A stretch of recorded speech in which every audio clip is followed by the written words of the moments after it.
ასევე ძალიან მნიშვნელოვანი იყო ის, რაც მამამისმა ასწავლა ახალგაზრდა სტივს, სამუშაო ეთიკის თვალსაზრისით.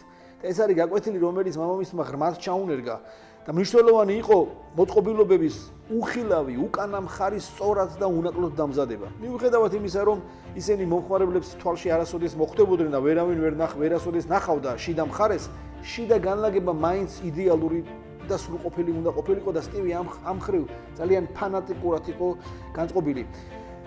იცით, ეხლა რასაც ვსაუბრობ ამის ხაზგასასმელად, ერთ მაგალითს მოვყვები და უცბად გახდება ნათელი თუ როგორი სამუშაო ეთიკა გამოიმუშავა ბავშვობის ასაკიდან სტივმა მამამისთან ურთიერთობის დროს. წარმოიდგინეთ, იაპონელი გლეხი აკეთებს ტუმბოს და ამ ტუმბოს აკეთებს ხის მასალისგან, რომელიც დიდი ხანია საშრობში აქვს გამოკიდული და ამ ხის მასალას ის დახერხავს ნაჭრებად და დიდი რუდუნებით იწყებს შედევრის შექმნას. და პროცესში არც ერთ ლურსმანს არ იხმარს. ყველა საჭირო მომენტისთვის იცის როგორ მოამზადოს ხის მარყუჟები, საკეტები, ტუმბოს კუთხე რომ შეკრას. მერე იღებს სატეხს და ამ ლამაზი ორნამენტებით ამდიდრებს აი ამ თავის ლამაზ ტუმბოს, ხო? შეხედავ და მიხვდები. ცალსახაა რომ ის შედევრს ქმნის.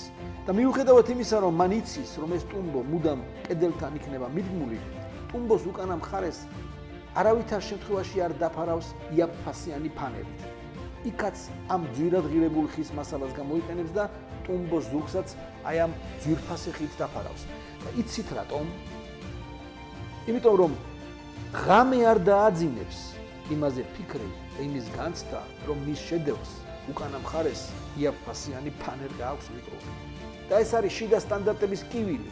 და ეს არის ის, რომ ის კომპრომისი არ მიდის შიდა სტანდარტებთან. და მისი თამასა ძალიან მაღალ დონეზეა და ის არ არის იაფი და ეს შესანიშნავია. და აი ამგვარ ქცევას აჩვევდა სტივს მამამისი ბავშვობის ასაკიდან.